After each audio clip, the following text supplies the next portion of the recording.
దయచేసి ఛానల్ని సబ్స్క్రైబ్ చేయండి. నిఫ్టీ 50 బుధవారం జూలై 2, 2025 నా ట్రేడింగ్ వ్యూహం. నేను కొనుగోలు చేస్తాను, లాంగ్ స్ట్రాటజీ చేస్తాను. 25,550 పాయింట్ల కంటే ఎక్కువ కొనండి.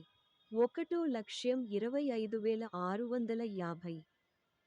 2,25,746. నష్టాన్ని ఆపండి. 25,510. నేను అమ్ముతాను, షార్ట్ స్ట్రాటజీ చేస్తాను. 25,540 పాయింట్ల కంటే తక్కువ అమ్ముతాను. 1,25,460. 2,25,350.